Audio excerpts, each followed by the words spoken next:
Nous avons échangé sur beaucoup de questions concernant quand même la relance économique, surtout pour le secteur informel. Et à la suite des échanges que nous avions eus dans nos locaux, nous avons pris quand même une décision très forte. C'est de voir comment mettre en place une collaboration entre ASCODEM, Crédit Mutuel et le FONGIP. Parce qu'il faut le préciser, le FONGIP ne fait pas du financement direct. Le financement direct, c'est avec la DER.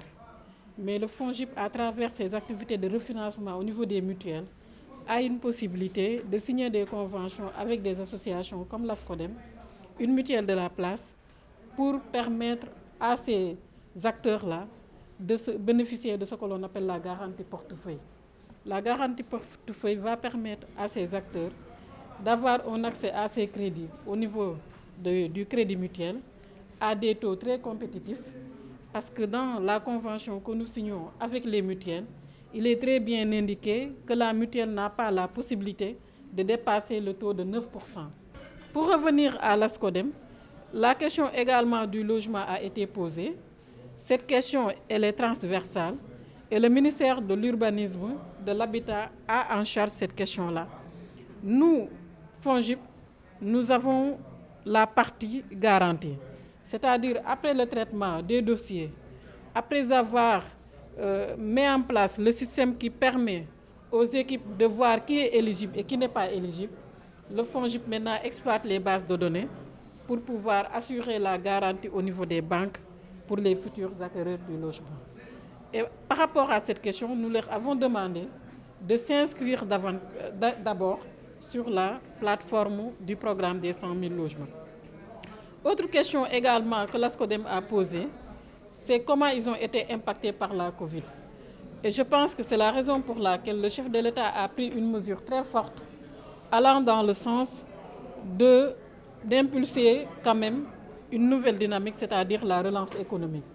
Un accord cadre a été signé entre le FONGIP, l'association des banques et notre ministère de tutelle, le ministère de l'économie, du plan et de la coopération avec M. Amadou Hott. Et à travers ces activités, quand même, les taux ont été vraiment revus à la baisse pour soutenir le secteur formel, mais également le secteur informel. Et dans toutes les banques, les crédits qu'on aura accordés à travers la garantie FONGIP dans le cadre de la relance, les taux ne dépasseront pas 5,5%, avec quand même une durée du paiement du crédit entre 7 et 10 ans. Donc c'est extrêmement important. Donc ce qui reste, et là où je voudrais terminer, c'est que nous avons échangé avec Crédit Mutuel qui devait être là avec nous aujourd'hui. Mais à partir de demain, ils seront en contact avec le président Mbaye Ndiaye pour étudier les besoins de l'ASCODEM. C'est une grande association, elle est nationale. Les marchés, je pense, ils sont au nombre de plus de 100 dans le pays et partout, ils ont des délégués là-bas. Mais Inch'Allah, d'ici la semaine prochaine, on va définir l'enveloppe qu'on va mettre en place après l'identification des besoins par la CMS et peut-être on va vers la signature de la convention tripartite entre ASCODEM, FONGIP et CMS. On a soumis nos doléances, nous avions déjà soumis nos doléances et nous avions eu aussi le plaisir de recevoir FONGIP à ASCODEM et d'avoir des conditions vraiment favorables afin qu'on puisse bénéficier des financements. Actuellement aussi, on nous a promis le logement parce que nous, en tant que mère de famille et vraiment commerçants qui sont toujours en location, nous espérons bénéficier de ces logements.